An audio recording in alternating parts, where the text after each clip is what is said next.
Yo, what's up, Crypto Nation and mining family, guys? What's up? What's up? Let me know if the audio is okay. I'm kind of jerry-rigged something. I don't know if my microphone is picking up audio, so let me know if the audio is working, guys. Can you hear me? Test, test. Can you hear me? Anybody? Anybody at all? Can you confirm audio?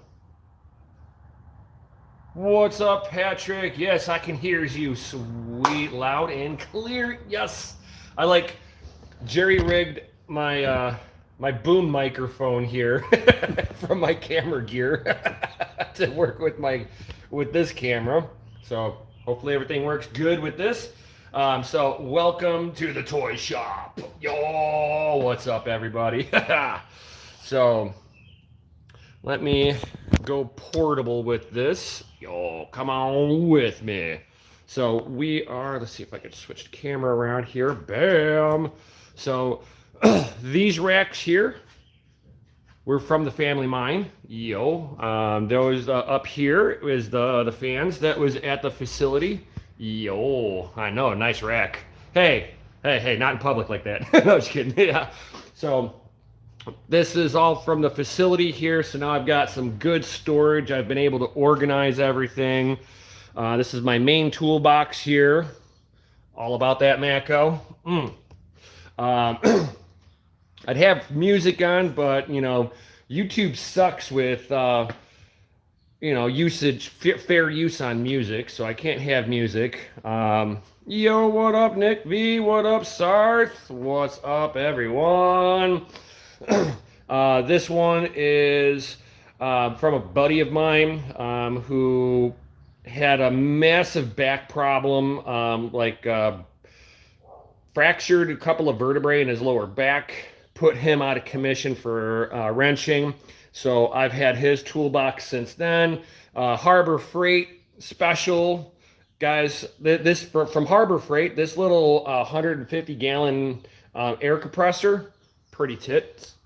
And then this little box back here. This is for my body work. So this is all my body tools and stuff like that.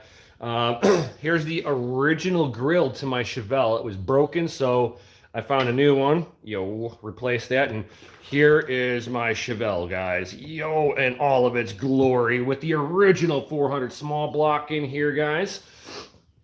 Everything is original. Let me grab some light here, and I'll be able to show you guys a little bit better. Add some light to the subject. Bam, look at that. So there we go. Bam, just like that. So here is my 400 small block, numbers matching. The original air compressor from Frigidaire. So this is an original air compressor from 1974. Thank you, Automatic Beats. This is my baby. So today I've got the front wheels off because I need to replace the stupid hoses right here. Let me get some light because it's like the dungeon in there. So this brake hose on the driver's side started giving me an issue to the point where the hose collapsed internally and would not allow me to spin this in any way, shape, or form. So I cracked open the bleeder valve on the caliper, and it allowed me to compress the caliper, so I knew it wasn't a caliper issue. I knew from that point it was the hose. So I'm replacing both the hoses, and while I'm doing all of this, I'm going to take off the brakes, and I'm going to repack the front bearings since I'm in here. I like to do the front bearing pack every couple of years. I've never had,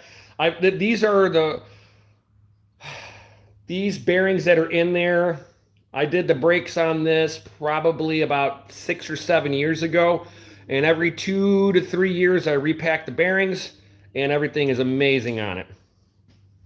And then over here, I've got my 1977 BMW Cafe Racer. It's unmolested, low mileage, All original here.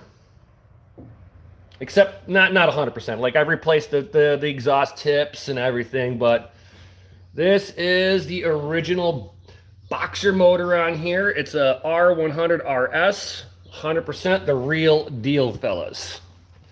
I got to replace the battery on this one and go through the carburetors. And once I do that, this bike will be ready to go back on the road.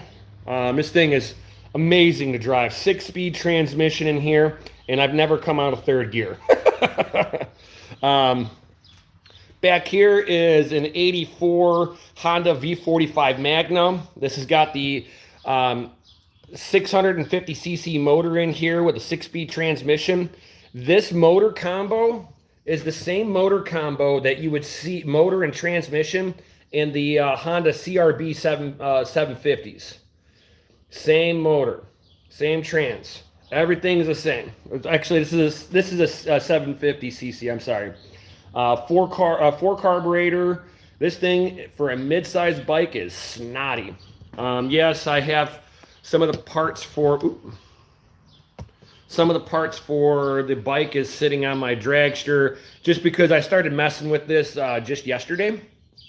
I had to pull the battery out of this one. The battery was bad, so I need to set the carburetors on this one. Again, carburetor work on this one. Put this back together. Get some new tires for it. That's the reason why the back tire is off, that it needs a new back one. It's got a flat spot.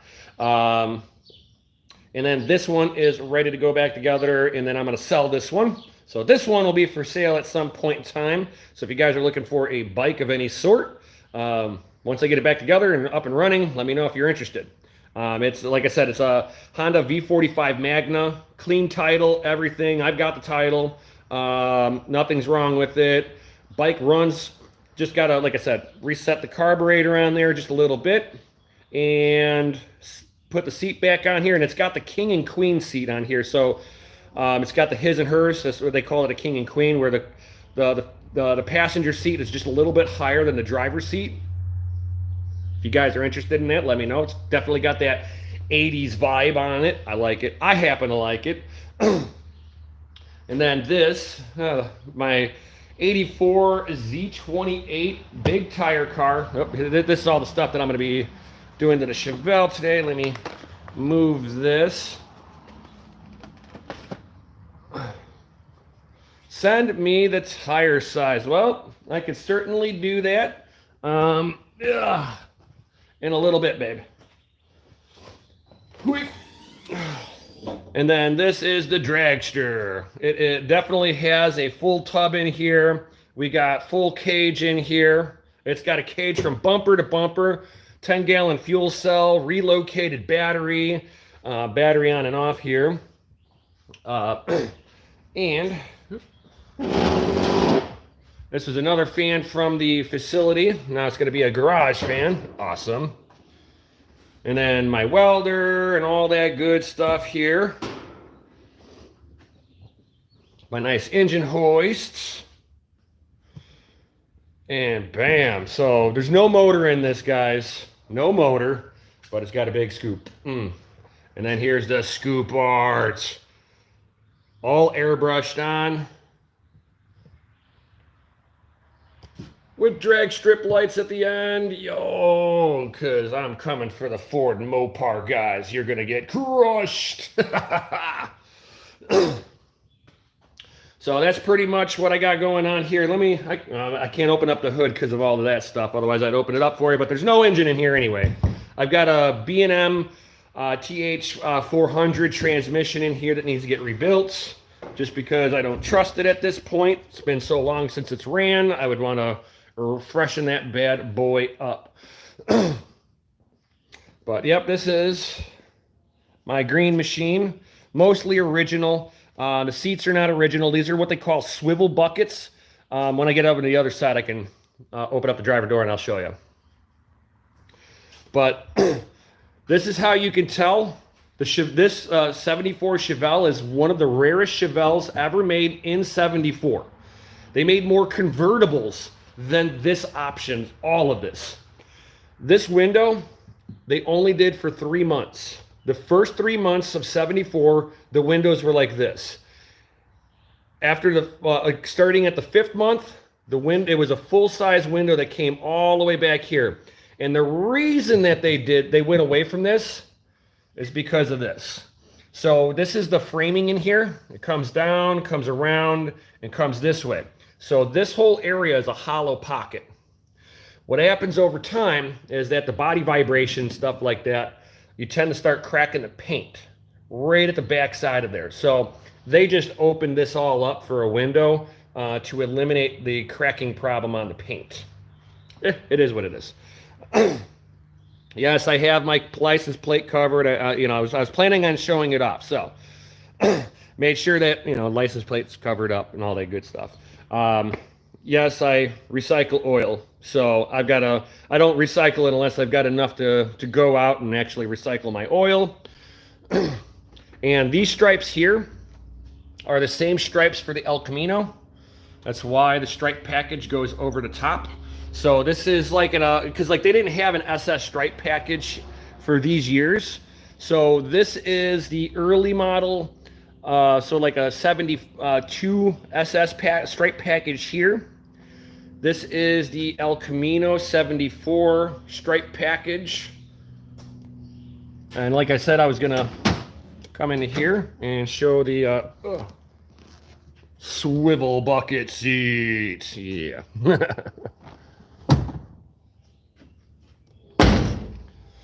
Nice heavy door thud. So we're gonna go ahead and just go ahead and get started with doing the work that I need to do. So come on down here, guys. We're gonna start off on the passenger side. Let's see here. Sorry, fellas. I'm trying to get the microphone in a position where I could be heard. So I feel less bad. Oop, I didn't see that. I feel less bad about my mountain of used jugs. Hey, I sit there and I make sure that I recycle everything. I've got a guy that has a clean burn, so he uses the spent oil and stuff to let's get this here so we got some light on the subject. So basically this caliper, when I came up to it, guys, I could sit there and stick my screwdriver right into here and this thing would not move in the slightest bit. I cracked open the bleeder and I was able to collapse the piston inside the caliper, which tells me that the hose internally here is collapsed. Make sure I got a good photo of everything. There we go. So today's object is to go after the hose, replace this. Hopefully it's not going to be too much of an issue. We'll see. And then after I get the hose replaced on both sides, I'm going to go ahead, or at least on this, I'll replace the hose, take the caliper off, take the rotor off, because the bearings are in the rotor. You guys have never seen brake systems set up this way. I've got an inner and an outer bearing built right into the rotor itself. So I'm going to go into this, repack the bearings, like I said, and give it that summer maintenance that's needed. And then this week, I'll also be doing an oil change on this bad boy. So if you guys want to learn how to do oil changes and stuff like that, stay tuned. So with that being said, let's dig in. I got to see what's all needed for taking the hose off. It's usually not the caliper side that you got to worry about. It's the hardline side that always likes to rot in place. It just is what it is. So hopefully I can take this all apart without doing any damage.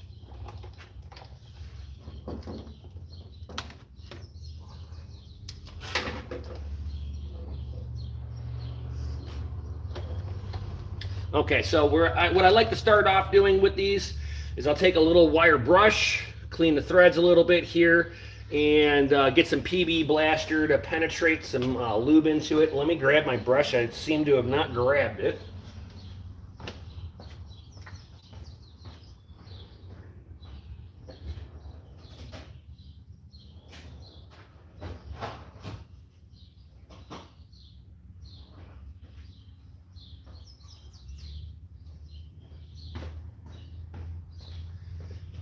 All right. So I swear by this stuff. A lot of people like the PB Blaster or the WD-40, but you want it to be a penetrating catalyst.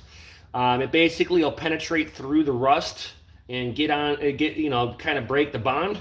So WD-40 does not do that.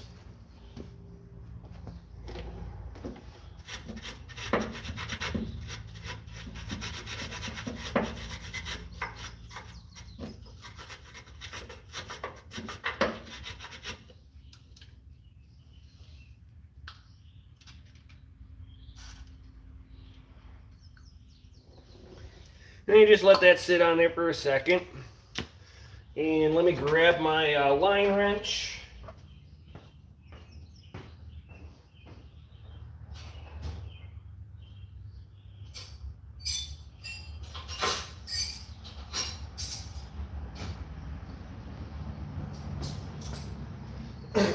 And I know everything here will be standard sizes, no metric. This car is too old for metric.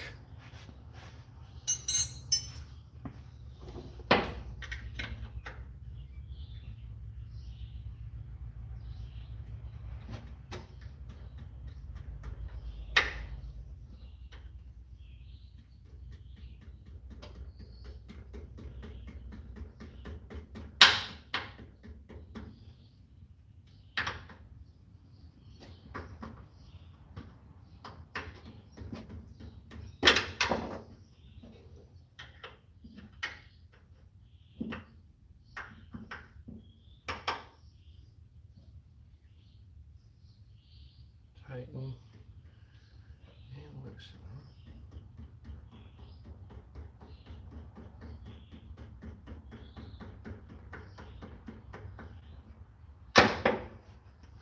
All right, so it is definitely not wanting to come off the right way. So that's fine, that's fine, that's fine. So what I end up doing at this point is I'll sit there and see if I can add a little bit of fire to this.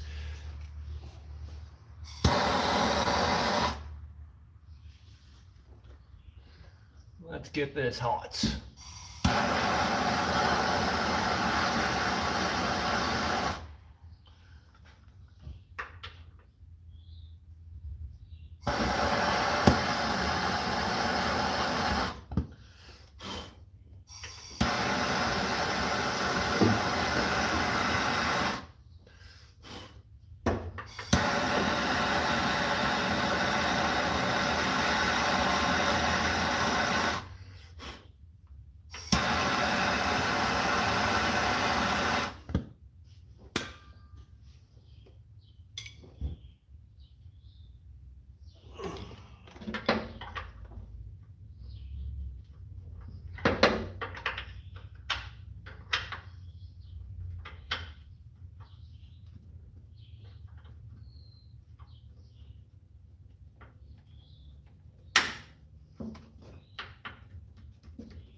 right, here.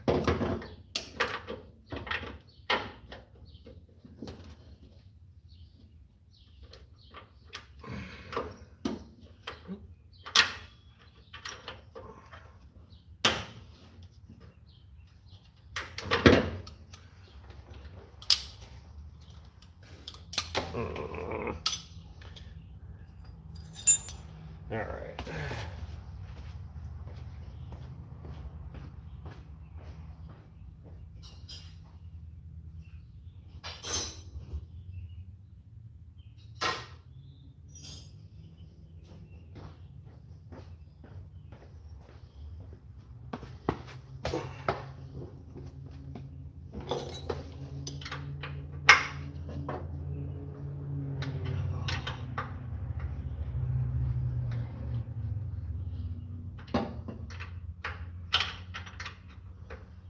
Got it.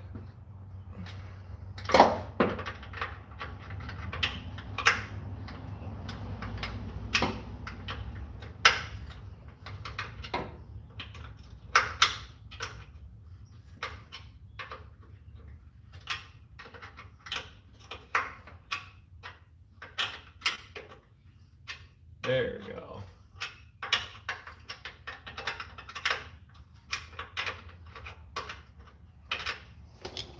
I need a little pan here.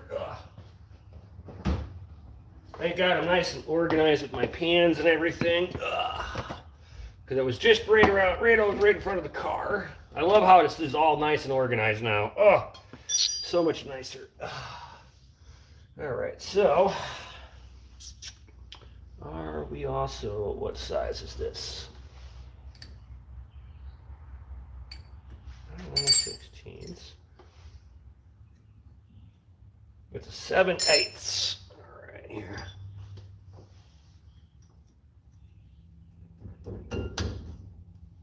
There we go.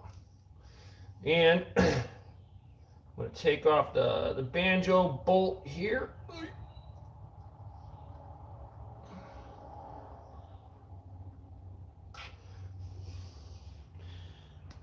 And whenever you're doing the banjo bolts here, always replace the copper washer, guys.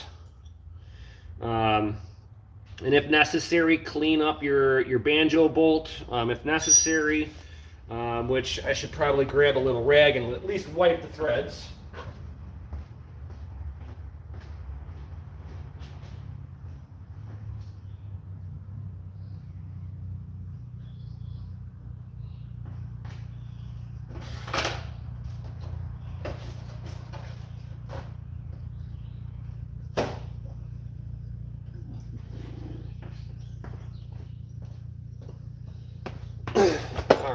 So, now that I've got the line released, I'm going to go ahead, and I know that I could take this whole line clean off and there should be nothing that comes through the hose, because the hose is like collapsed internally. That's the problem with this hose.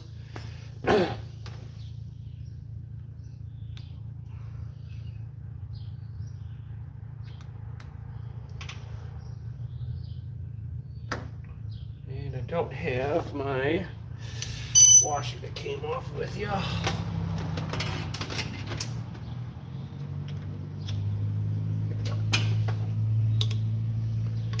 Like I said, always replace the washer. All right. Hopefully everybody's having a good day. It is hump day. Yeah.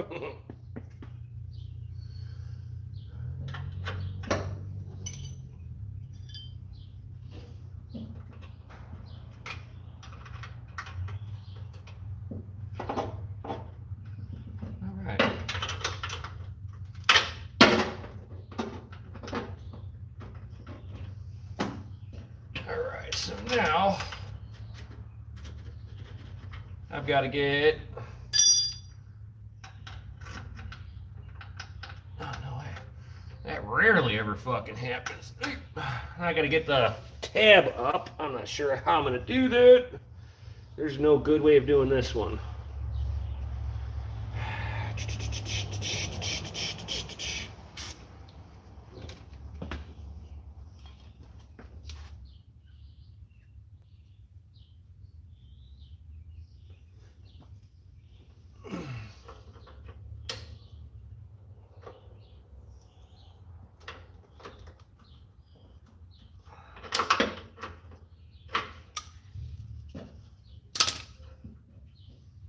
we go. All right, now I can fucking pry out a little bit here.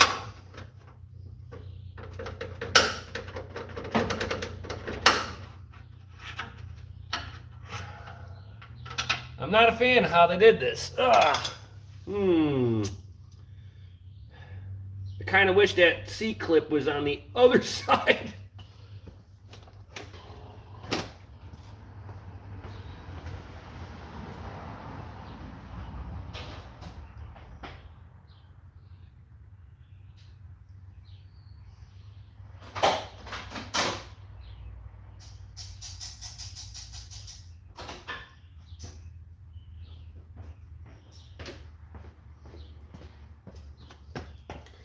All right, let's see. If I can get you up.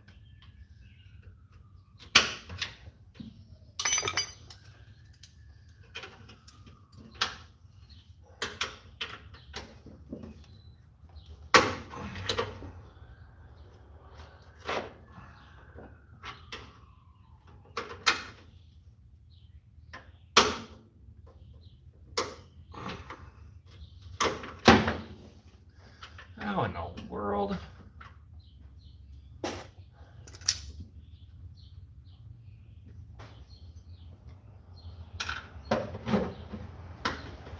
Ah, there we go. Got it. Nailed it.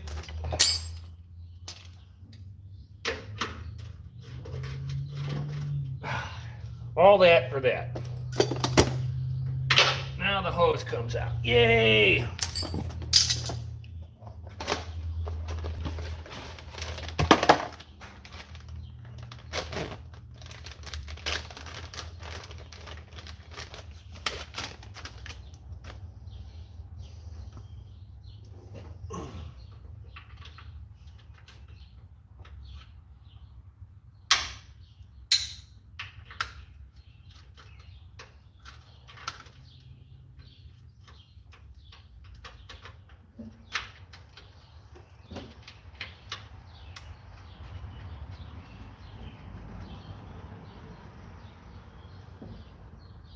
All right.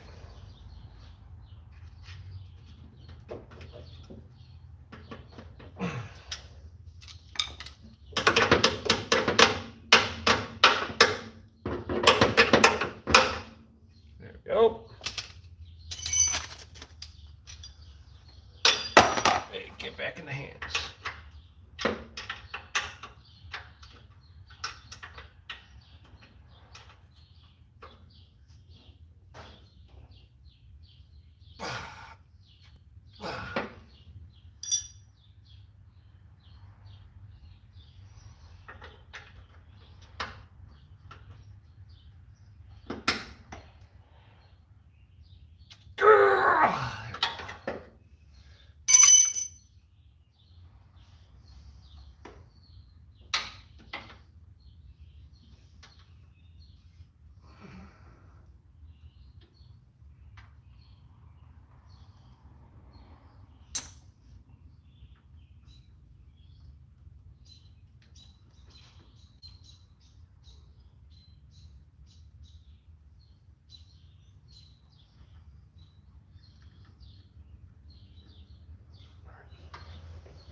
Let's grab my new washers.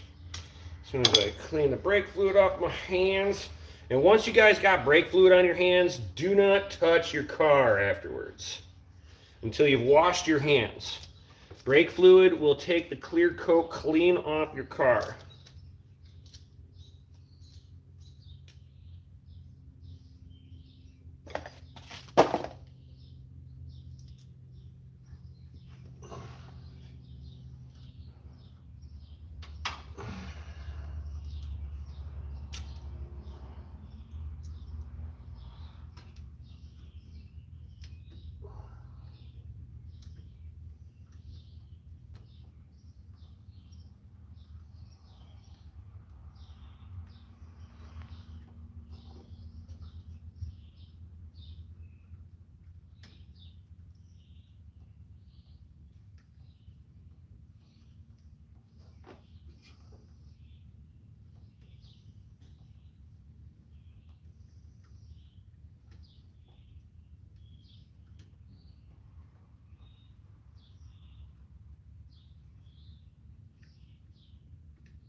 having an issue stretching the hose.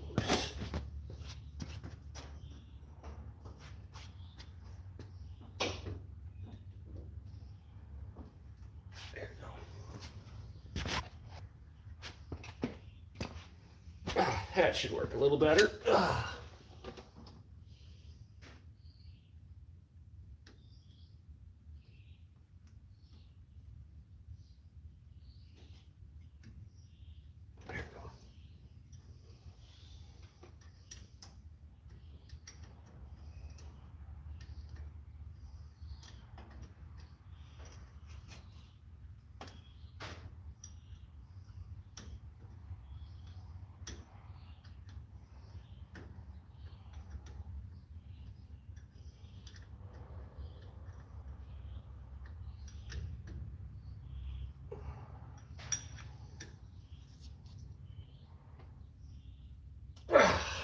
Well,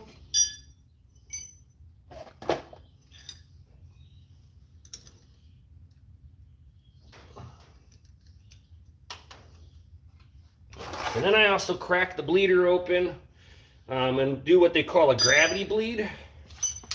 And then I make sure that I've got enough brake fluid in the reservoir to do this.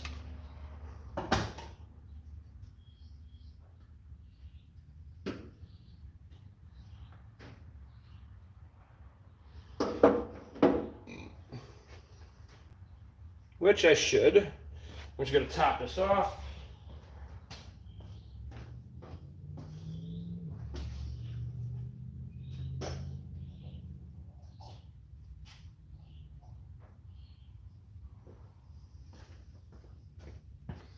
Let's get some DAWT 3 in here.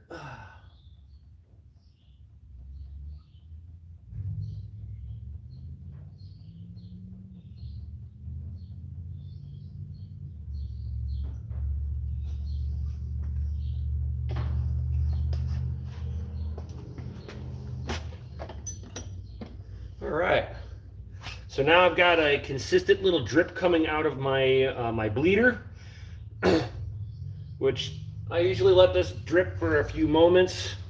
You guys got any comments or questions?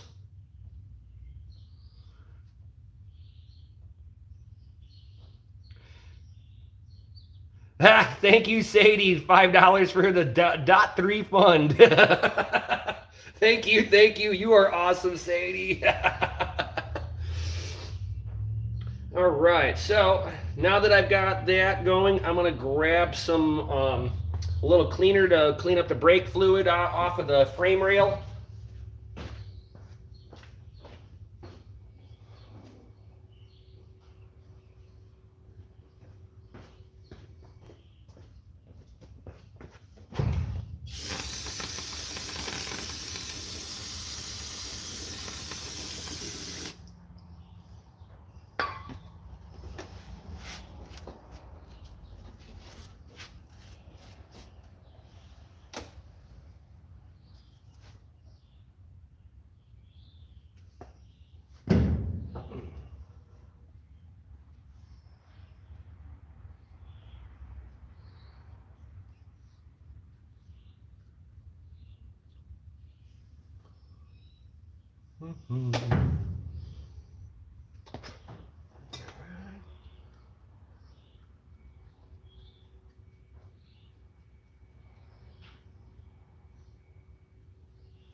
And what I also do, if you're ever worried, like it just stopped dripping, So what I'm going to do is I'm going to take my one-man bleeder, I'm going to hook it up on here, and I'm going to hit the brake pedal a couple of times, and that should get the rest of the air out.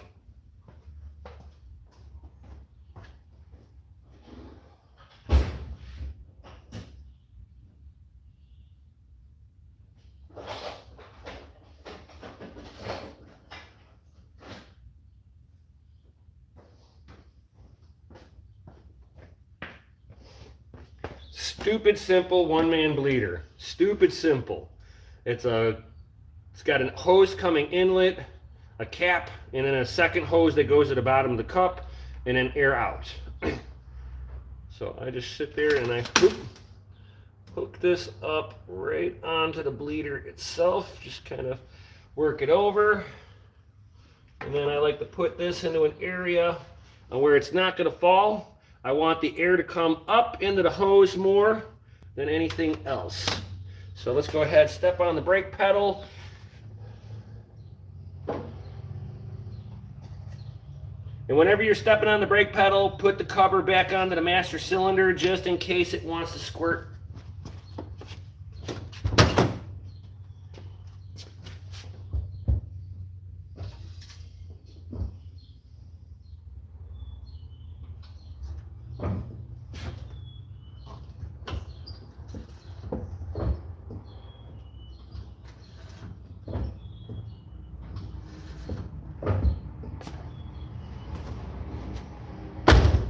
And let's see here, how much fluid did I get out? Oh, we got some good fluid. No bubbles in the hose itself now. Perfect. So,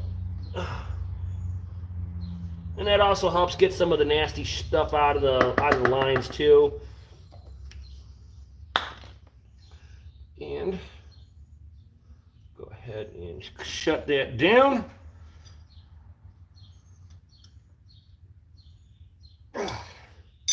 Now let's see how good of a pedal I got.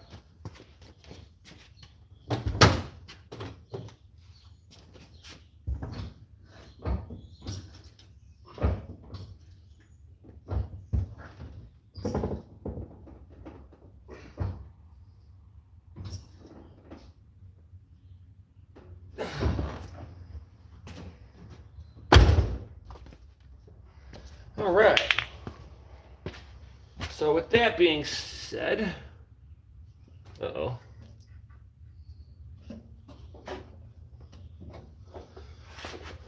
Oh. I'm like, why am I all of a sudden dripping? It's dripping from above. Ugh. I put the cap on, but obviously it was still squirting a little bit.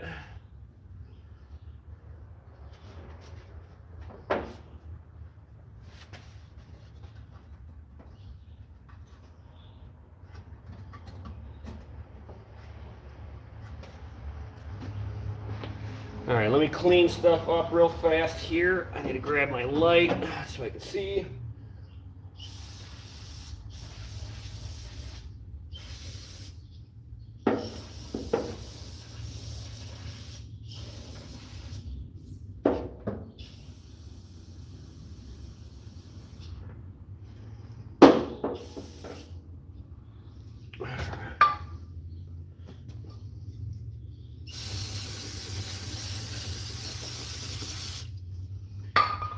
Clean my frame rail up again. Ugh.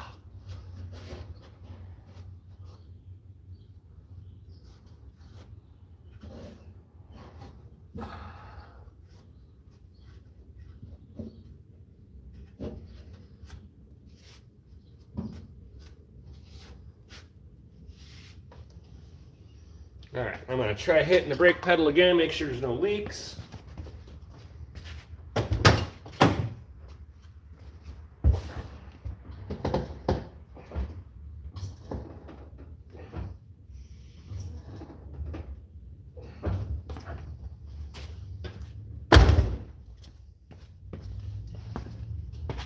Always double and triple check stuff if you're in doubt ever. Perfect. I love it. And I can still turn my rotor. This was like all the problem that I was having is I'd hit the brake, and I still have no. I had no brake on this side. No, whenever I pulled the wheel off, I couldn't spin it by hand. So this should be amazingly better. All right. Let's go ahead and clean up a little bit over here.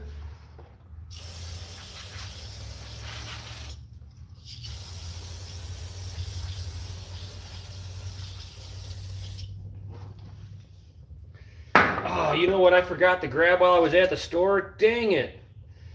I don't have any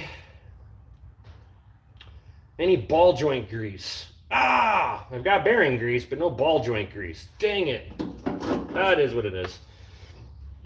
All right, cool. So this is all back together. Now I'm going to go ahead and disassemble this so that I can take the rotor off and repack bearings. Now, I pack bearings by hand. Some people like to do the to get they make like a little container that'll pack the bearings for you. I prefer the hand packing method. It's been my preferred choice for many years. Let me know if you guys have a different way, if you guys like to do it by hand, or do you like to use the whole cup deal on it. Let's get this thing back straight on the steering wheel. There we go.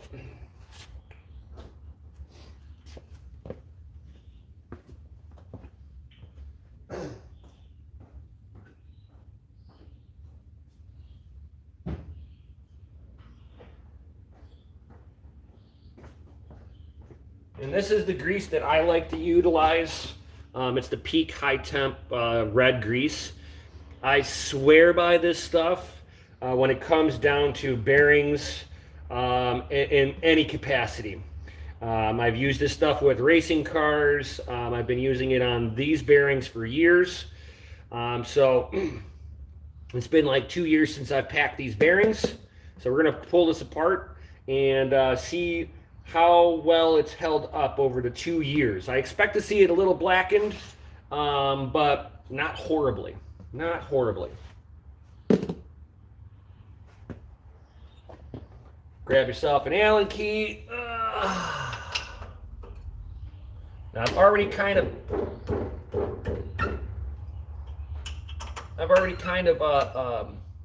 done these up a little bit where I've broken them loose. I was checking to see if I was having a problem with the pins sliding, if maybe one of the pins was frozen inside of the caliper, and that was not the case. And I tend to clean my slide pins anyway, because they are exposed to the elements and stuff, and you can see how it's blackened here instead of being silver. So I'll go ahead and clean all of this up with my my wire wheel.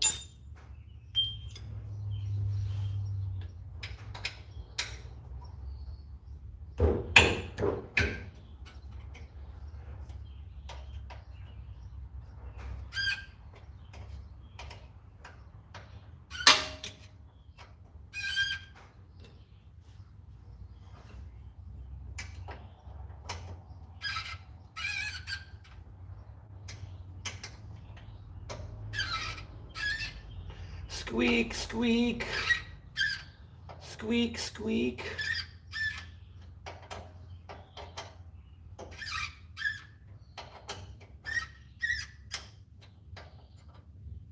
And for those people who have never done these, this style of brakes before, they still utilize, there's still vehicles that utilize this caliper, not the same caliper, but the setup. The brake pad, the outboard pad here, has a plate that goes underneath and catches the caliper, and then it's got a tab on each side here to grab the top of the caliper to lock the thing in place, otherwise it'll rattle. If you don't want your brakes to make noise, what I end up doing with these, in order to get these top tabs down, I shove a screwdriver up underneath the bottom portion of the brake pad, and then I take like a pin and a hammer, and I'll sit there and stake these back down. And that's the only way you can get it to where that this outboard pad doesn't make noise. It will rattle like a sieve going down the highway if you don't. So just pro tip, that's all that is.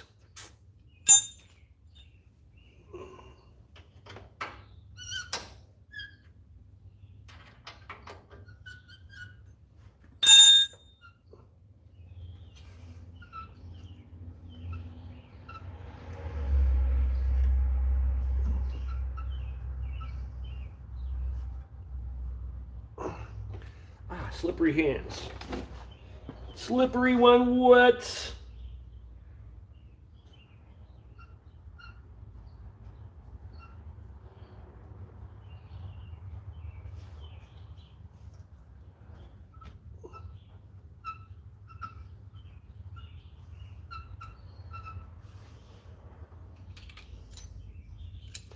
I hate these style because I don't have an Allen key on a ratchet system. I'm not that cool. So this is how I typically do it. Get them loose, and if they don't want to just, pin doesn't want to just screw out like this one, just grab a pair of pliers and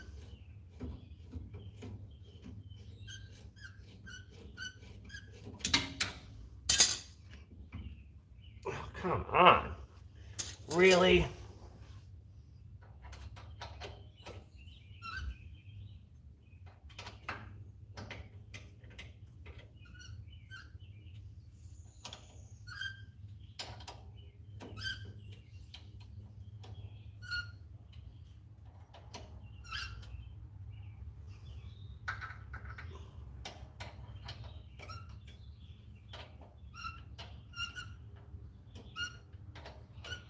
This is why I also wire brush the pins whenever I got them off, because it's been a couple of years since this brake's come off, and stuff just starts showing its age.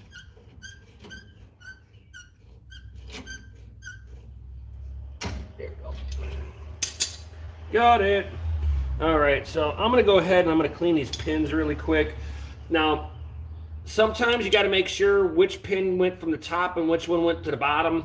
But in this case, both the upper and lower pins are identical, so all I got to do is just clean them up.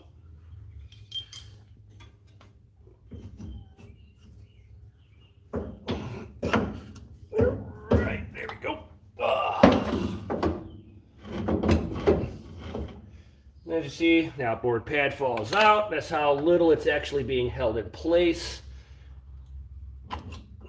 And then this one's just got a single tab on it. I'll probably go ahead and scuff up those brake pads since I've got this all apart like that. All right, here. And then I got to get the dust boot off. Get the boot off. I need a smaller screwdriver and a much smaller hammer.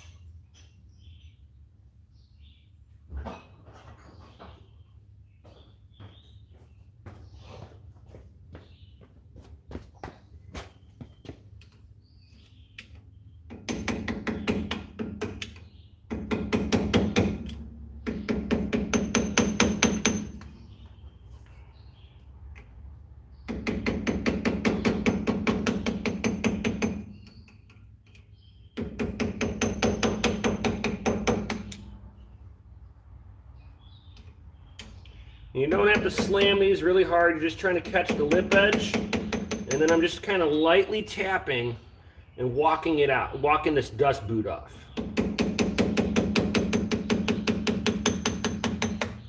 Just like that. That's all you got to do. That's it.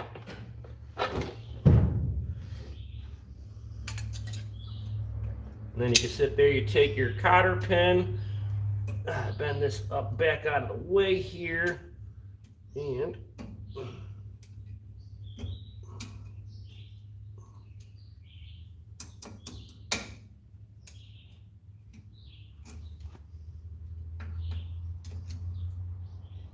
Hold on here.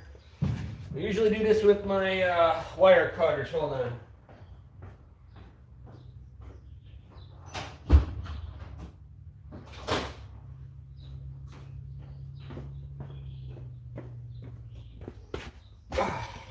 All right.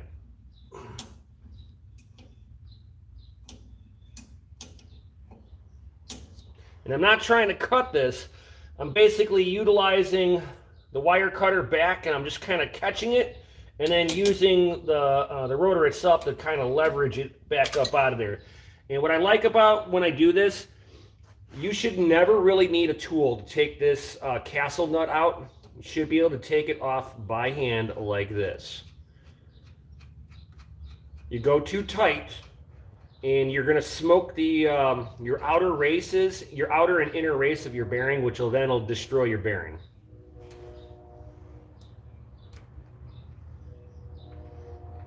Then, typically, here's your. This is 2 years, guys. The grease is still red. After 2 years. I'm going to pack it anyway just because I want to basically get everything nice and freshened up while I'm in here. Might as well. There we go. And then what I tend to do also is I'll take my castle nut and I put it back on. Why? I'm going to catch the rear bearing with it. I'm going to slide the bearing off, and when I take the rear bearing out, I'm going to take out the wheel seal too. 1, 2, 3, and just like that. One simple motion, and it all comes out. That is your pro tip of the day. You could sit there and take out your seals and your bearings just like this. Now, the inner bearing carries the vehicle weight. The outer bearing just kind of helps the tire from not flopping around. Typically, where you see the bearing grease getting cooked is on the outer bearing. I mean, the inner bearing. So if you could, I don't know if my camera will pick this up. Let me get a rag. Wipe my hand. Oops. And I'll get some light here. So on the back side, the grease is brown. On the front side, it's a brownish red. So it's just at that time where it needed to be done. Not that it had to be done. I typically am a little bit more over maintenancing on my bearings and such. You can go through, if you've got a way to clean your bearings, you can. I've never really gotten super nuts with it, as long as there's no dirt or debris getting in, aka you got a bad wheel seal. And I'll sit there and I'll spin it a little bit in my hands, see how the bearings feel overall. And the bearings feel wonderful.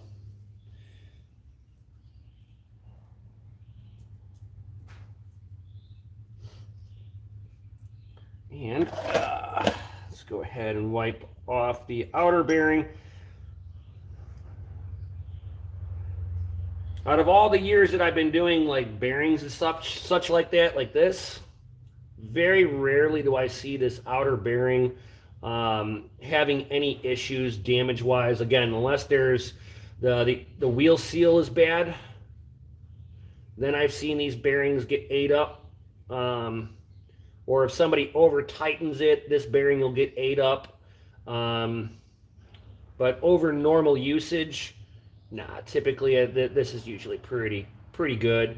A little discoloration on the rollers, but that is fine. To me, that's normal. It just, it went through a heat cycle, and the heat cycle is because the caliper was locked up and it was putting more heat into the hub, and you'll see it transfer into the bearings a little bit. The other reason why I'm going after these bearings, ba-bum. Get some of this burnt up grease out of here.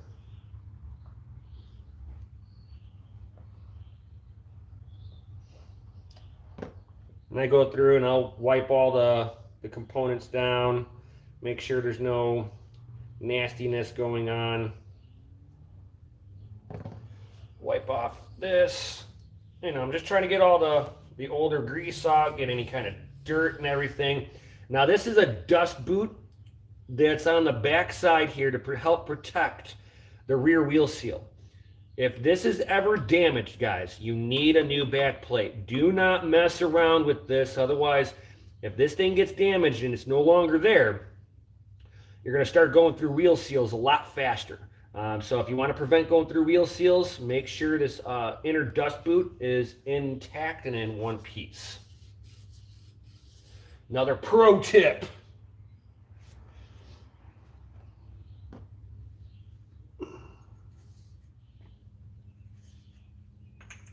Like I said, I'm just going through, wiping out the bearing area. Now, I just wiped out the bearing area. Do you see a glob of grease on here? Smashing grease into the rotor section does not equate to a well-packed bearing. You shouldn't have an excessive amount of bearing grease in here. It sounds like, oh yeah, if I have more, the more the better.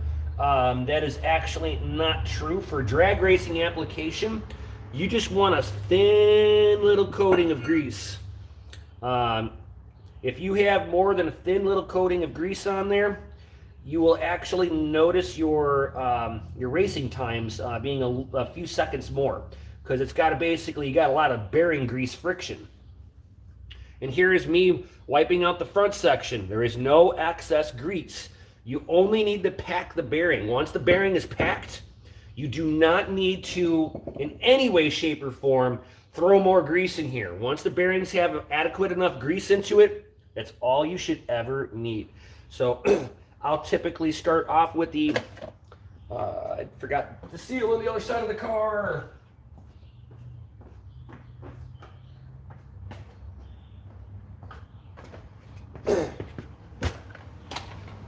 Make sure I got the right wheel seal here. Yeah, cool. All right, here. So, again, I'm going to pack the bearing in here. Let's see about turning this around here. Ba-bam.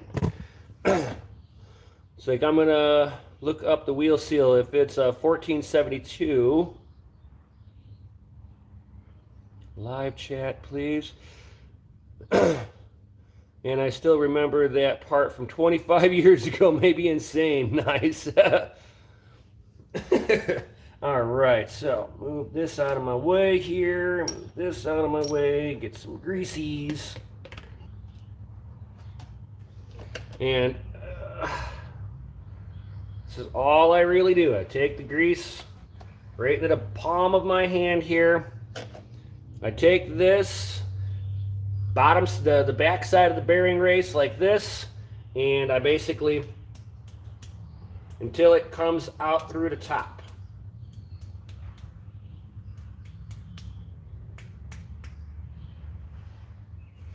Okay, you see how the grease oozed there? This is a properly packed bearing right in that section. Now I have to do that all the way around.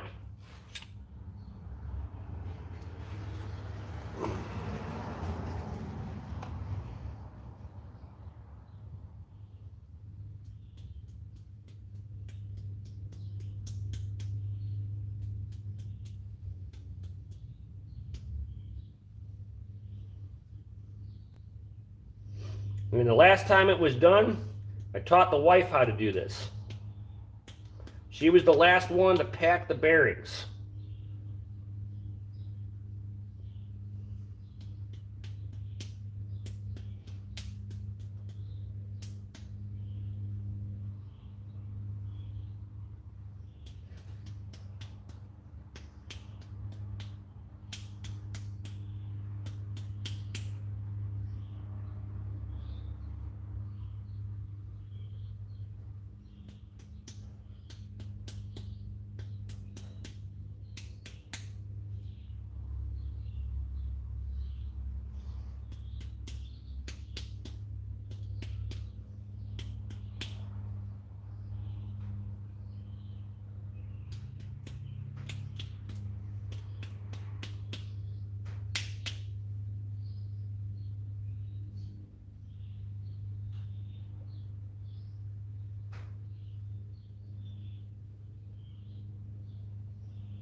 All right, so then I can take the excess, put that back onto into my thing.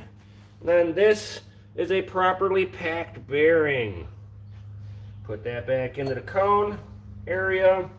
I tend to just like wipe my hand real fast at this point so I can put the wheel seal on and start assembling some of this. I'll have to re-grease my hand here in a second to do the outer bearing. And this is why some people don't like to do the hand packing method, because it is a little messier, but in my opinion I get a better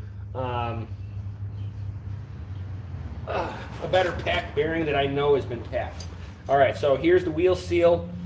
This is the back side, that's the front side, and this red is the seal to go onto the rotor itself. They make a wheel seal installer. I tend to just real lightly just tap this in. You don't need any real special tools, guys.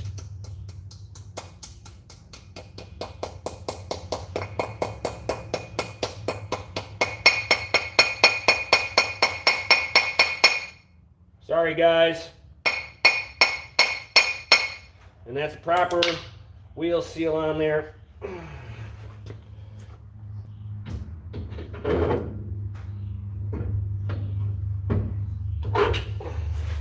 And I also like to put a little bit of lube onto the seal. If you do not do a little bit of lube onto that rear seal the first time it spins, it'll shred on you.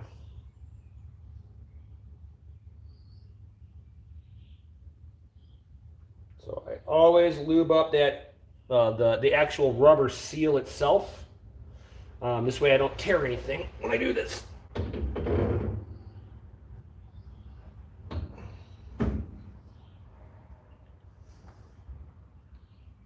What up, Crypto Shaped? Just sitting here packing some bearings.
All right, so that's a properly packed outer wheel bearing.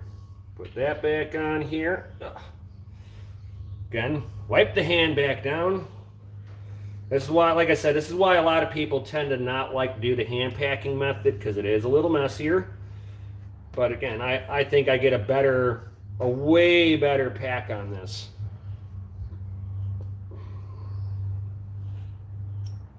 Put your shim in here, and it fits into a groove. Goes back on. Get the castle nut back on here, and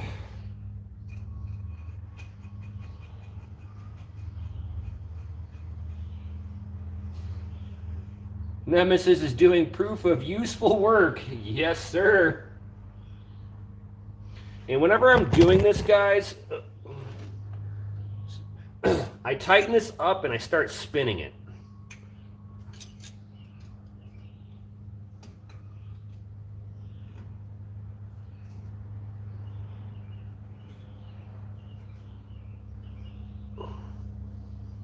And I back it off a little bit.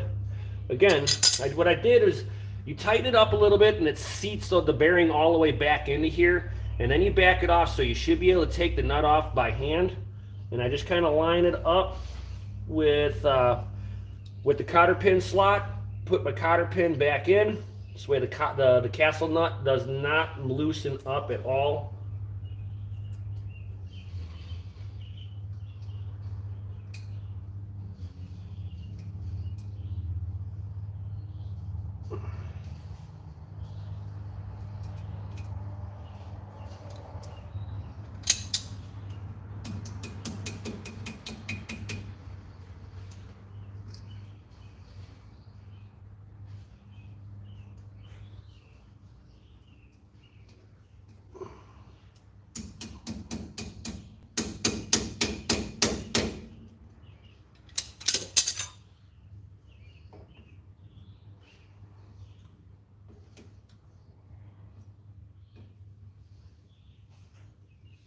There we go.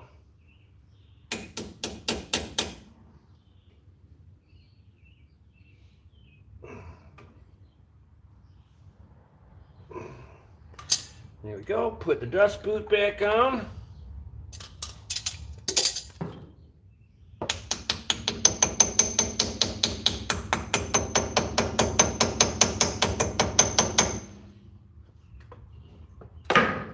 And with one hand, should get about a rotation to maybe 2 rotations before it stops, just like that. I'm gonna go walk over there and I'm gonna clean up my pads real fast here. Give it a quick scuff.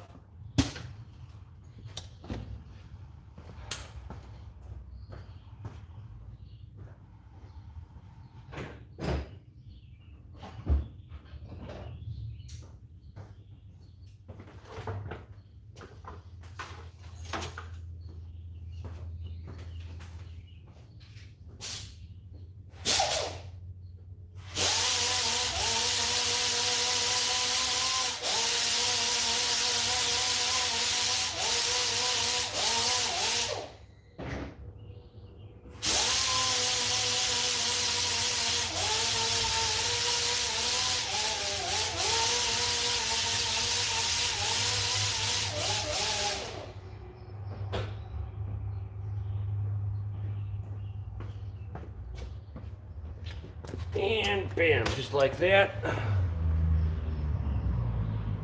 A little anti-seize goes a long way too. It can, but in my application, you know what? I forgot to clean my pins up too. So I need to clean up my pins. Let me go over to my wire wheel and I'll clean this.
All right, nice clean pins. Yo.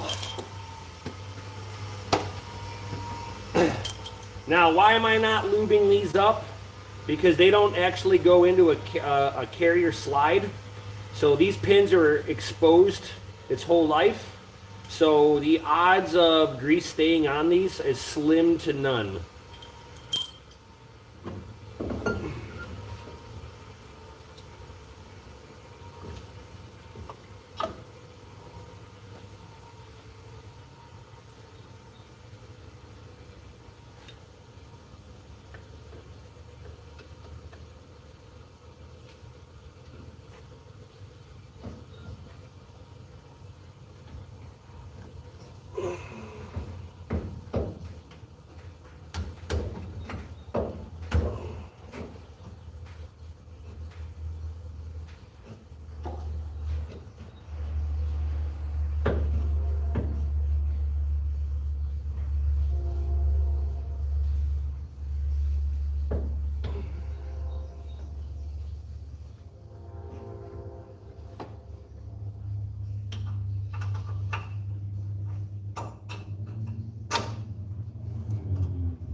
All right, I need to turn the wheel so that I can do all of this.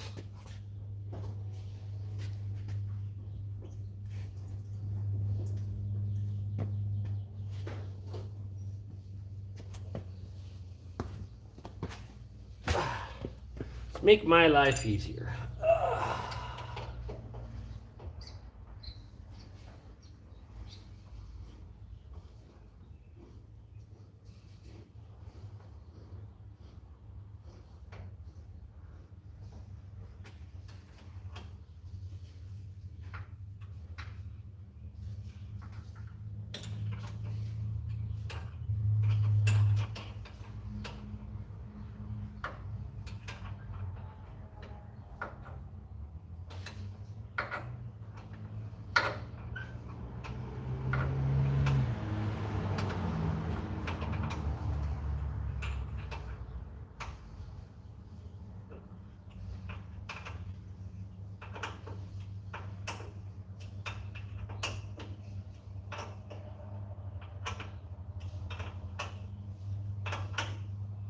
And then these things only need to be hand tight, but don't forget to tighten them.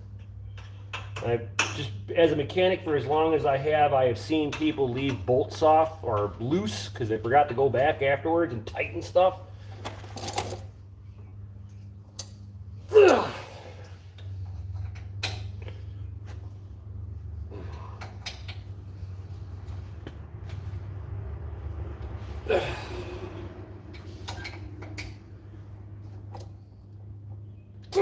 There we go. And job well done. Love it. Now I gotta do that to the same thing to the other side. Break on through to the other side. All right.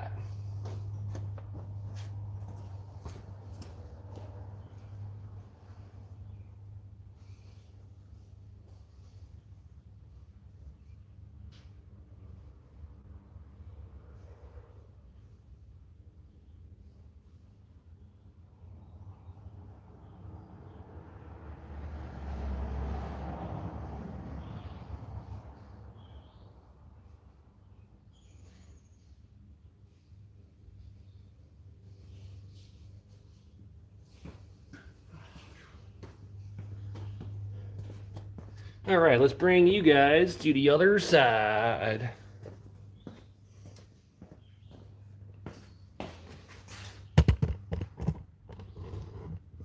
Bam, just like that.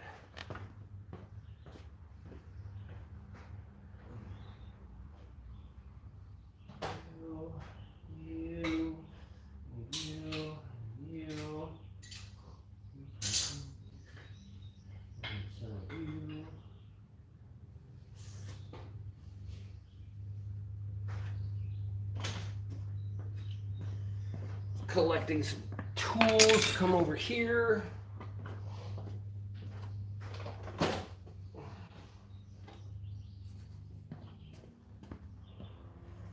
My seat over here.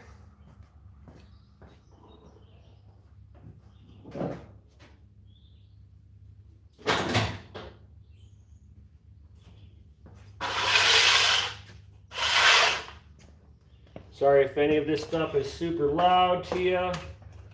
It's not the intentions of any of this. Man, we got some light in there.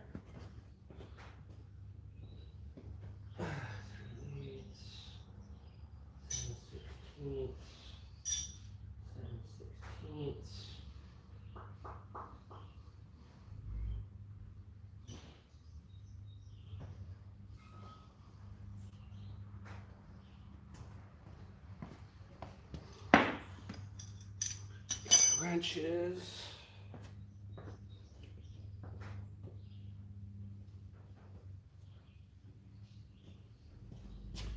All right, I think that's everything I need. Get this side together now. Oop, I forgot a rag and fire.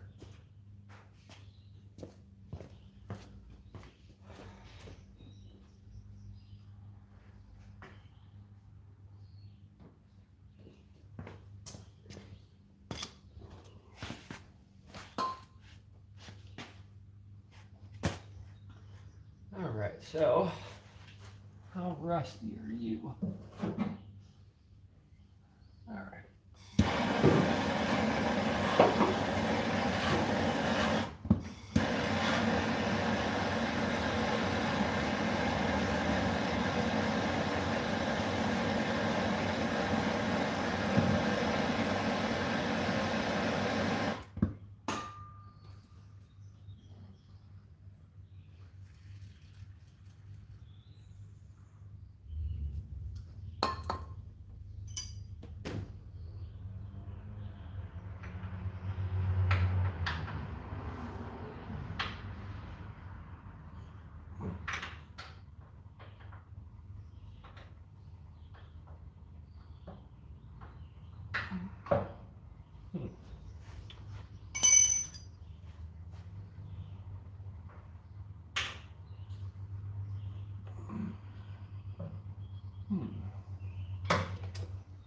Acts like this has been done before. I think this brake line has been replaced.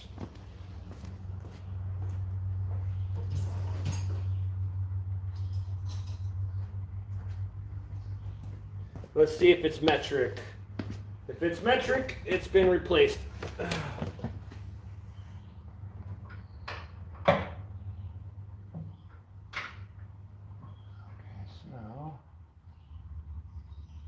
it's probably an 11.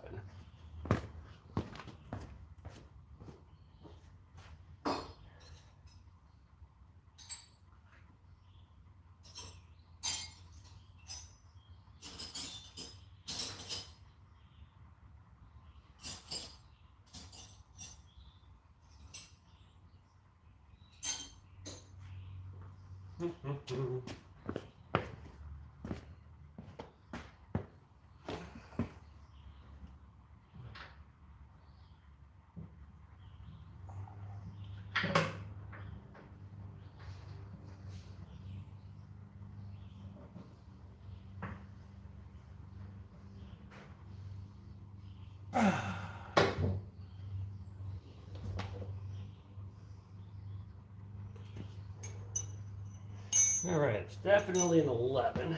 Let's get this thing hot.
Let's see if I can clamp onto it.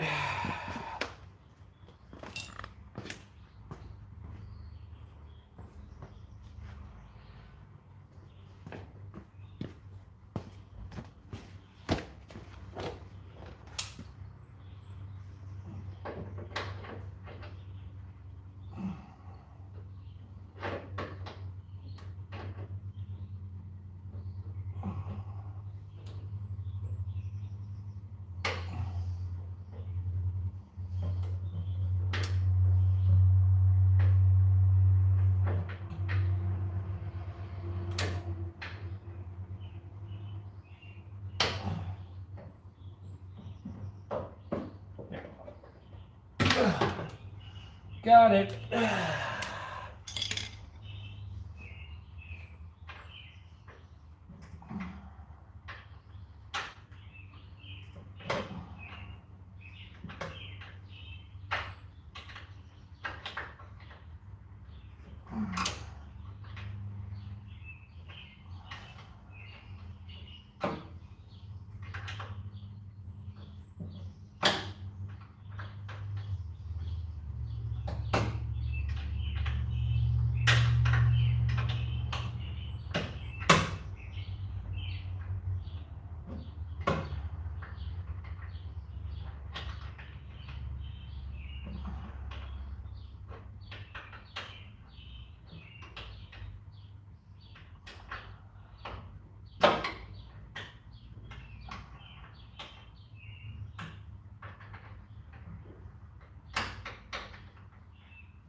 All right, get my little clip out of here.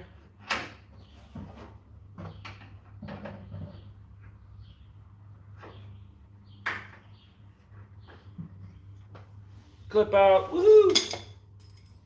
Now, I can sit here and undo my little bolts.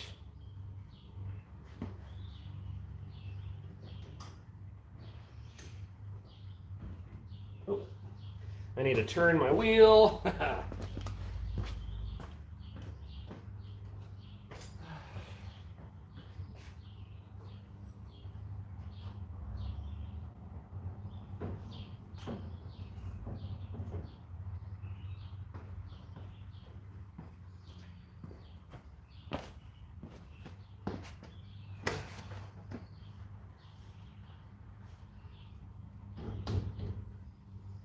Go.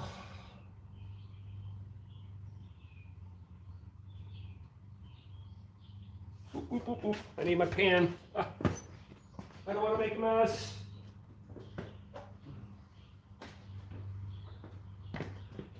Pan, pan, pan.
need my little screwdriver. Oh, there it is. Where'd it go?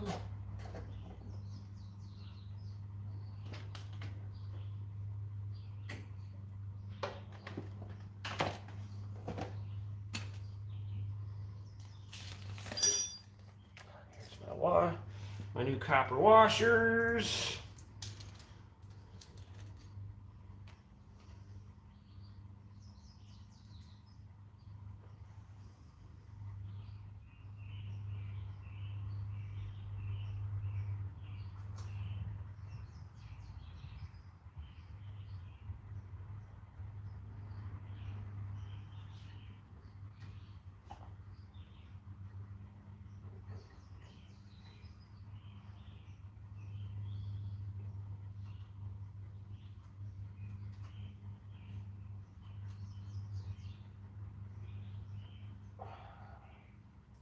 Damn it.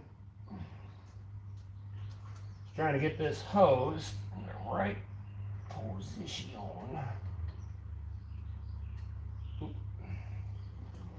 I need to turn the wheel back.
Need to turn the wheel a little bit more.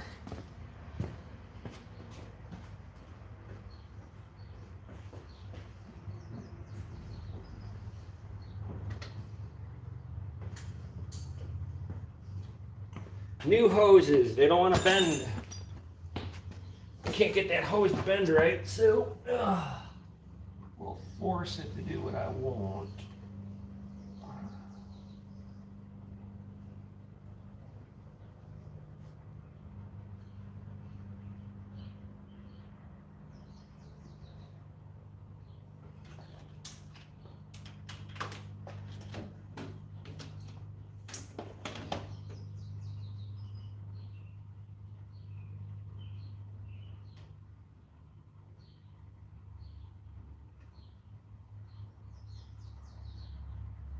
There we go.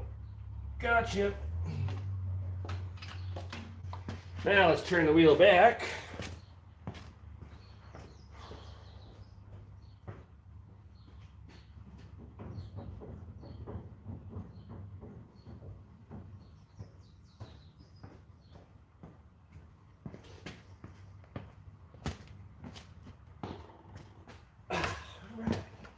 Now I can sit there and tighten you back down.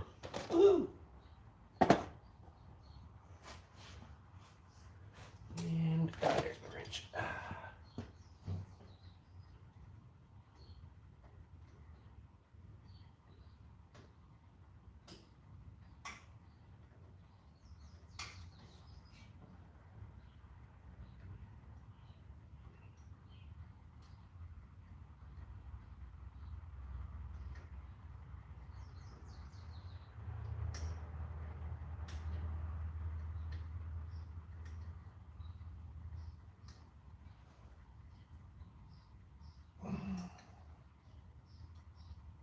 There we go.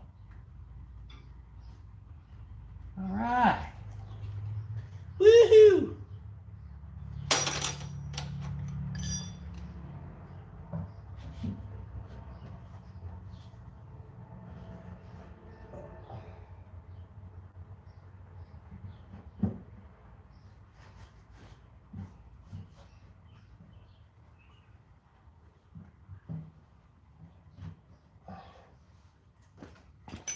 Get some cleaner, clean it up a little bit.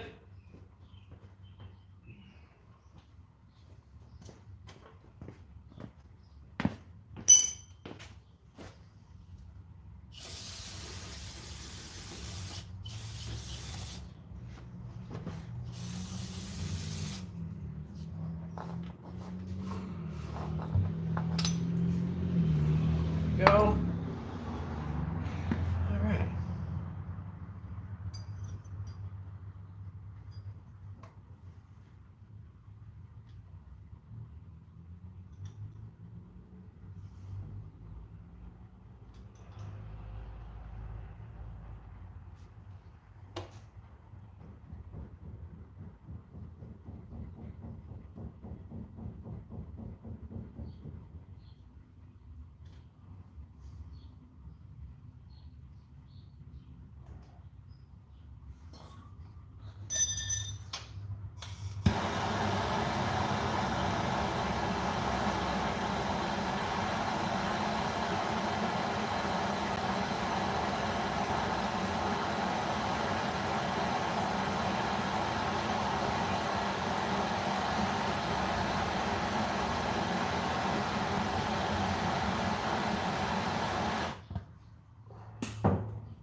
You're gonna be like that, huh?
get the cup. Yep, I must have now brought it over.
Woo-hoo. We are perfect.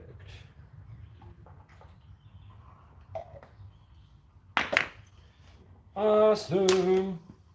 All right, so now I can.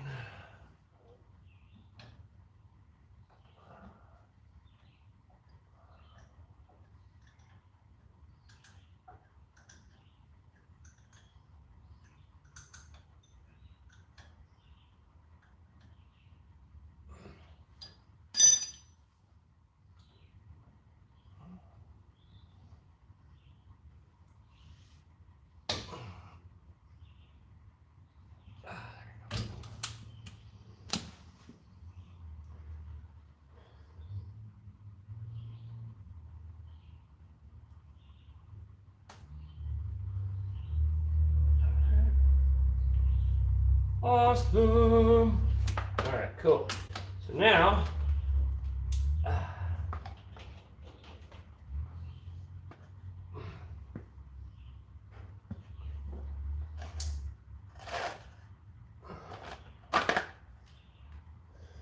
awesome, perfect. Here we go.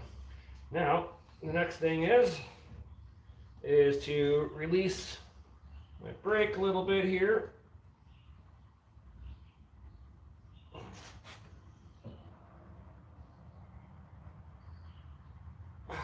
There we go. Squishy.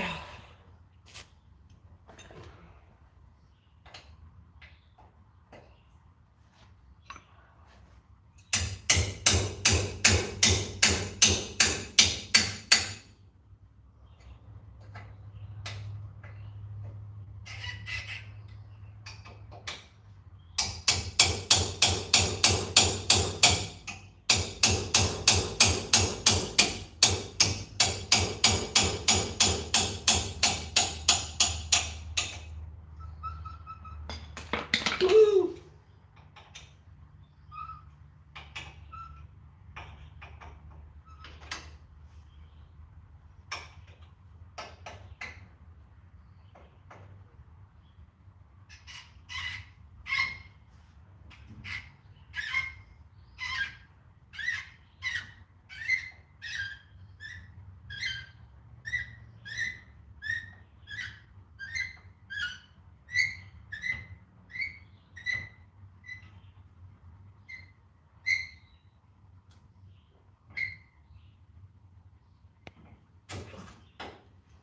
Go. There's the top. Now do the top pin.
All right, so I'll definitely need to scuff these up. Mm-hmm. All right. And take off this.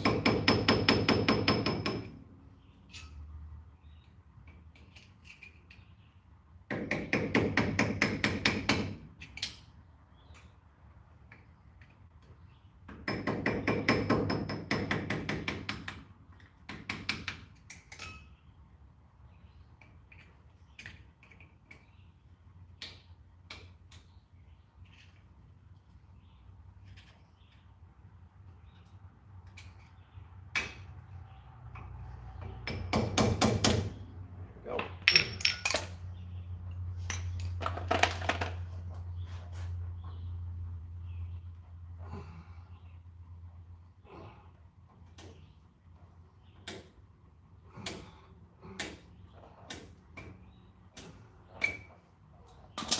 And again, the nut should be able to come off by hand, guys. If you can't take it off by hand, it was put on too tight. Take off the washer. There we go. And usually the washer comes with. And again, I got red bearing grease, so it shows that the outer bearing's not cooked at all. And I'll put my little castle nut back on here so that I can take off the inner wheel seal with the bearing, just like that. And you should always be able to, I always wipe out the the outer races here, this way if there's any kind of dirt or debris that made its way in, that it's not contaminating the new grease. And again, you shouldn't be pulling globs of grease out of your bearing section. If you are, like I said, you are over greasing. It just needs a light coating. That's it. All right. Go ahead, take the castle nut off of here. All right, I see you talking. Yo, what's up? Parallelogram steering, rack and pinion. Yeah, buddy.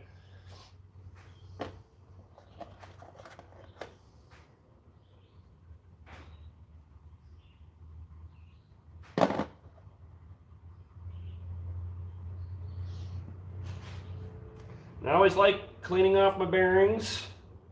Why? Because it allows you to see if there's scorch marks on it, if there's anything that you need to be concerned about.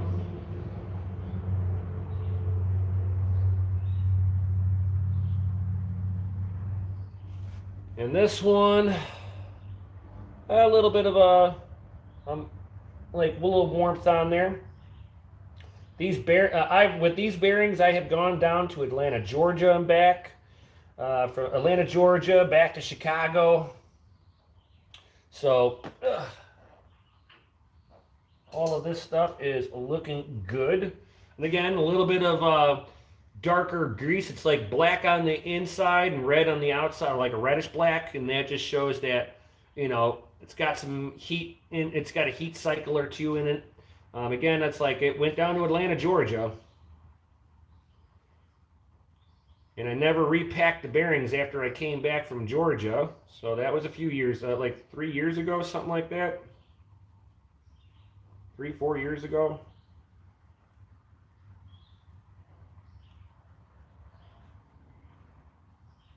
Bam, nice and clean. And again, you don't need to be like a perfectionist. I know some people, they'll go through and clean these things, all the grease out. And my rule of thumb is as I'm packing it, I should be smashing out the grease that's in between the inner race and the bearing itself. So to me, it should be fine.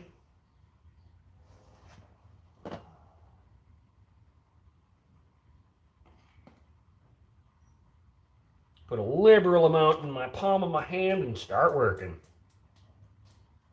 Yeah.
And the last little spot.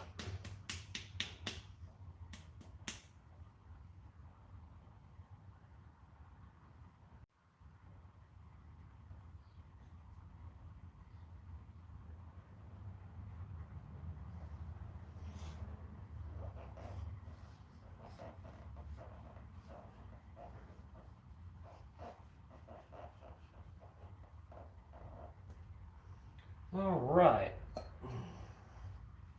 That's that. And then take the extra grease, put that back in the tub.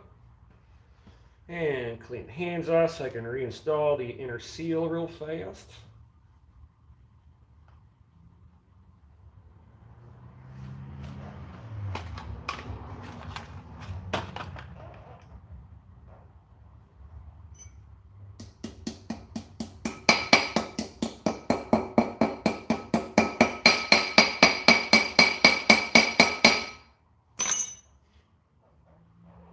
And guys, remember, never dry seat your seals. Always put a little bit of grease into your dust boot, into your boot, or your rubber seals that have to move across metal. The last thing you want is your bearing to, your inner seal to rip because you dry sat it.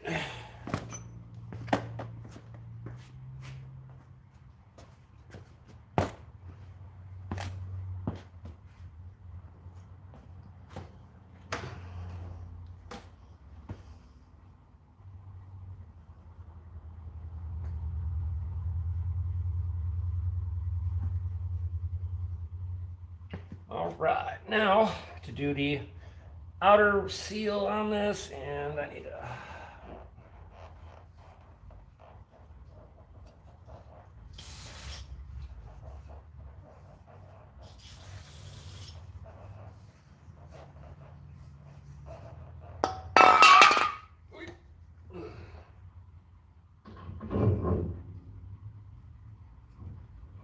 there we go. All right.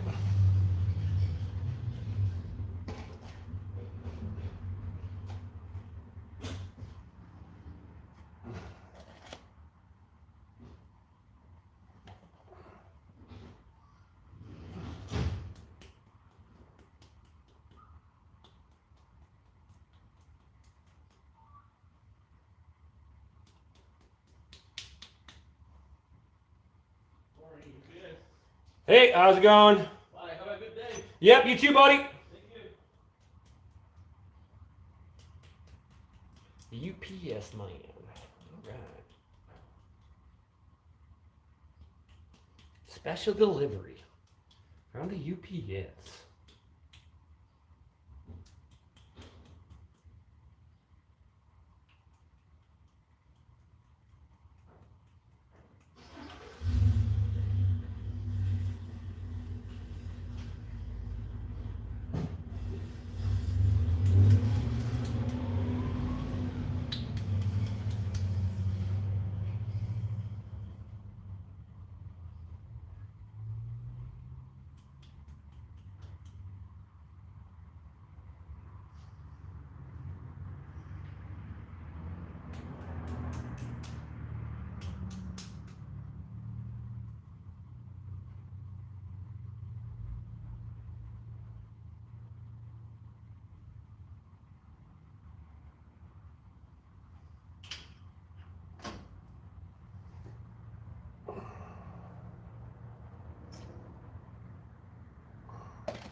Washer back on.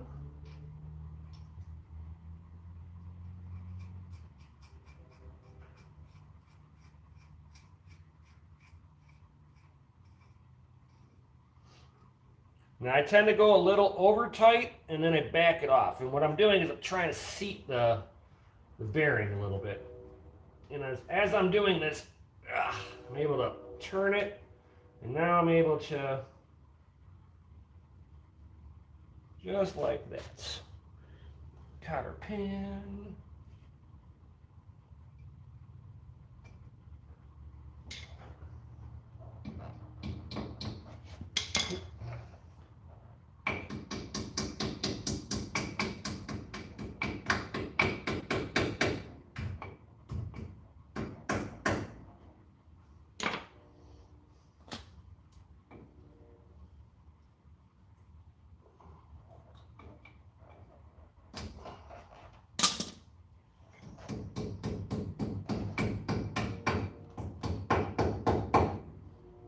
Now, perfect.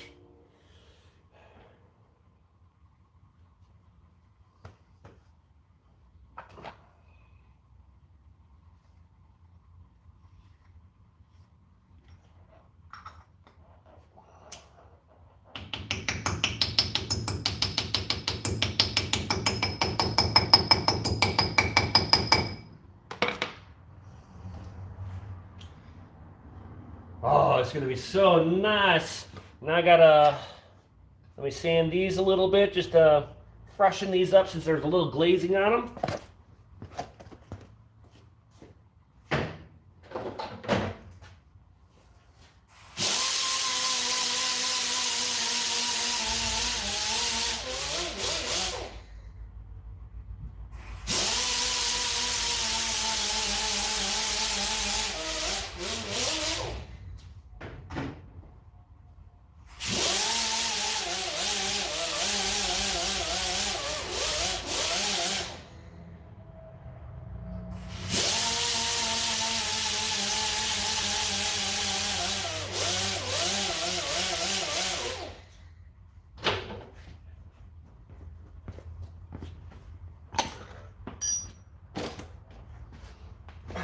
All right, pads are scuffed. All right, put these back in now.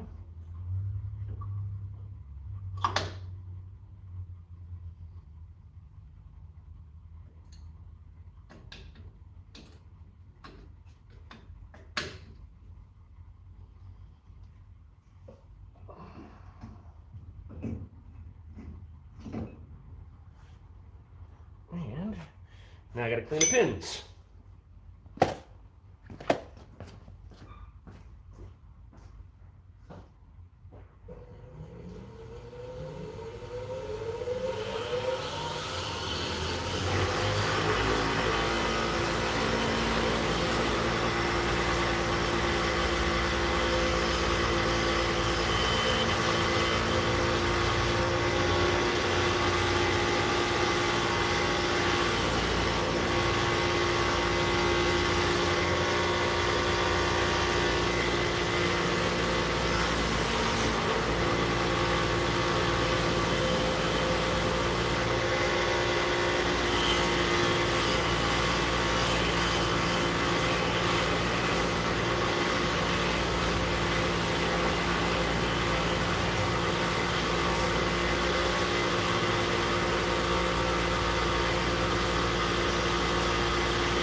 All right.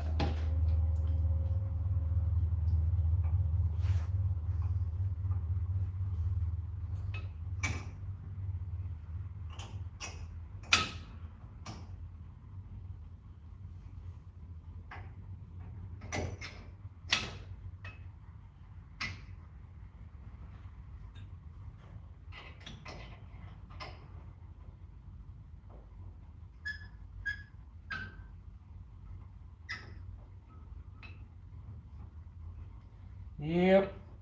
Time to turn this all back in. And then I'm going to hit the brake really hard. Make sure there's no leaks.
All right. Well, let's go ahead and I'm going to hit the brake really hard and see if I've got any brake leaks.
All right, that was a really hard brake pump. All right, and any leaks anywhere?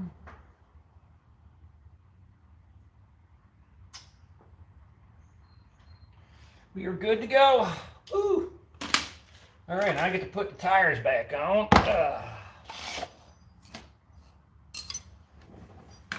Sweet.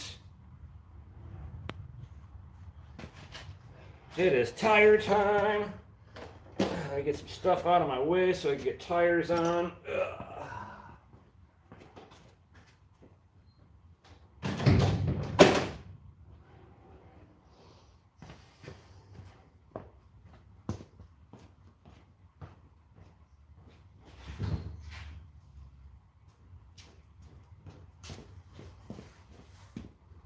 Oh.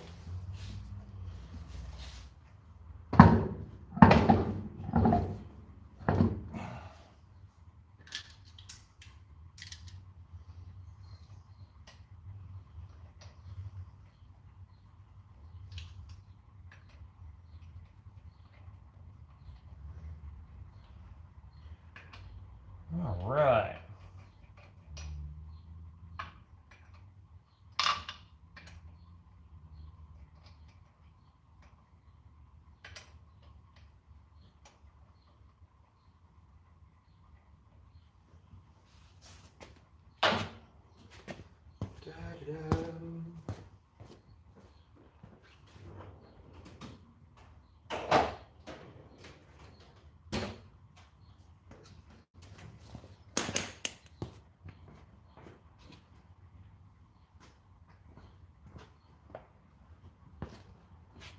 All right, guys. So I'm going to sit there. This is one of my biggest pet peeves, guys. So real talk here. This is a lug nut runner. This stops my impact gun from putting on the lug nut over 75 foot-pounds of torque. And then I hand torque it the rest of the way. Why do I do this? Couple of reasons. One, I know my tire is properly torqued at 100 foot-pounds of torque if I hand torque it, right? That's one. Two, if I blast on a lug nut with this, I can get anywhere from 150 to 300 foot-pounds of torque. What do you think it's going to do to the rotor behind this if I over-torque this? That means I'm going to have one of these lug nuts going to be tighter than all the rest, I'll guarantee you, because this does not uniformly torque anything. Which means that whichever lug nut is the tightest is also where the rotor will warp. So for the love of God, if you sit there and you see a mechanic running your lug nuts on with just the impact the way it's set up like I've got right now, you tell that person to take that tire off, retorque it by hand, because you do not want to sit there and have damaged rotors because of a lazy technician. This is absolute laziness if he cannot sit there and take the time, grab your torque stick, and run it on, and then hand torque it the rest of the way. Any mechanic not doing that is shortcutting and is lazy. And to me, should not be working on your car if they don't know how to hand torque something and not know the reason why you want to just hand torque it. Because mechanics should know that this is not a uniform torque gun. This is just takes blast stuff on and off very fast, whether it breaks or not. This thing has got almost 1,000 foot-pounds of torque in reverse and like 300 foot-pounds of torque, or 400 foot-pounds of torque forward. So this is not a torque gun. This just limits my stuff. So what I end up doing is I'll take my setting and I turn my setting on my gun all the way down.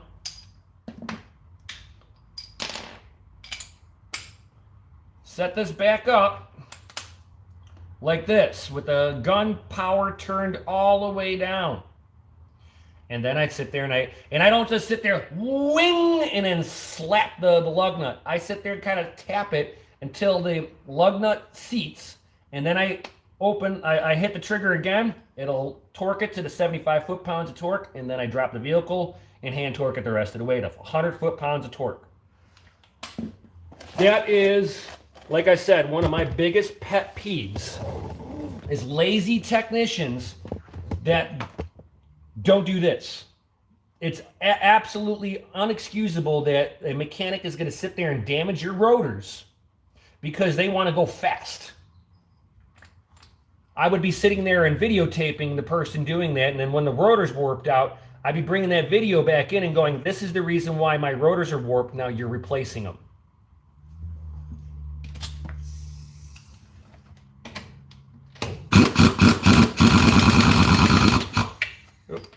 I think my compressor needs to get air charged. So sorry guys, if this is really loud, I'm gonna have my air compressors right there.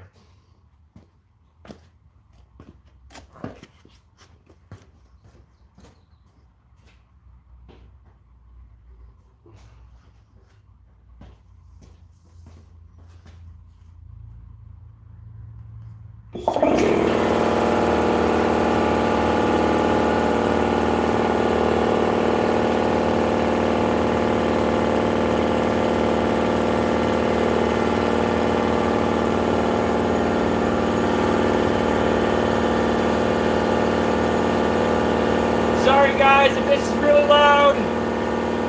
So sorry.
All right, so now I'm gonna drop my vehicle down and hand torque this, but I gotta make some room for my jack.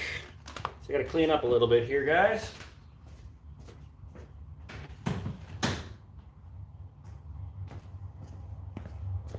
All right.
All right, now to hand torque.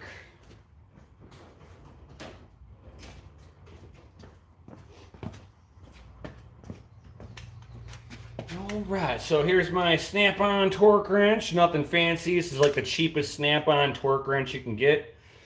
Manual dial on here. And whenever you've got a torque wrench, guys, whenever you're done, untension the torque wrench so it doesn't stretch the spring out in there. And your torque wrench will stay in calibration longer. And also, don't drop it.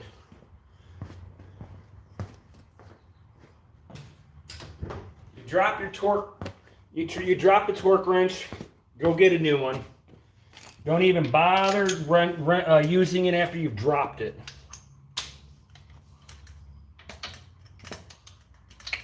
All right.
So that was pretty much everything on this that I had to do.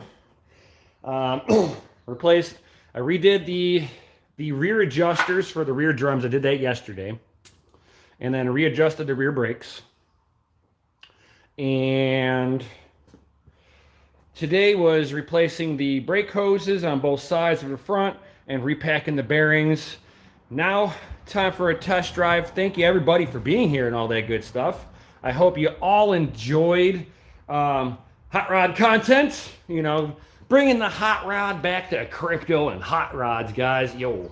So we'll be sitting there and doing a test drive on this on a little bit here. Let's switch the camera around here. So, like I said, these will be it's like old school Snap-on. Nice, yeah. So these will be the next two projects here. We'll be getting both these bikes back up and running. I've got to get new tires for this bad boy, get that all ordered up. And I got to get a new battery for this so that I can set the carburetor on that. Get a new battery for that one, clean the carburetor, and get that one set. Once I got all that going, I'll be able to work on that next. Woo! So I hope you guys all enjoyed this. Certainly smash the Lizzie like button, especially if you learned something, or for Sadie's case, reminiscing of old school stuff. It's like I'm a third generation engine builder. So it's like I've been working on cars my whole life. So this has been an enjoyable thing to work on, tinker on an old school hot rod. I love doing this stuff. The new cars, not so much. I'm not a big fan of all the newer cars and all that good stuff. Let me close this.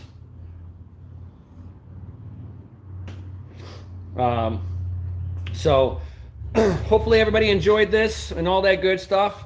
Like, subscribe, hit the bell notification, all that good stuff. I will be on this afternoon with the state of economics, the good, the bad, the ugly about money. So if that stuff interests you, I will see you guys this afternoon.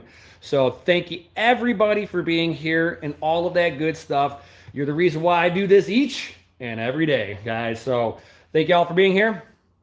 And if you guys would like to, if you're new here, there are links, well, not below this video. If you go into one of my other videos, because I don't have it set up on my phone, I'll fix it a little bit later on today, and I'll put all the typical information underneath. But if you're new here, go to one of my other videos.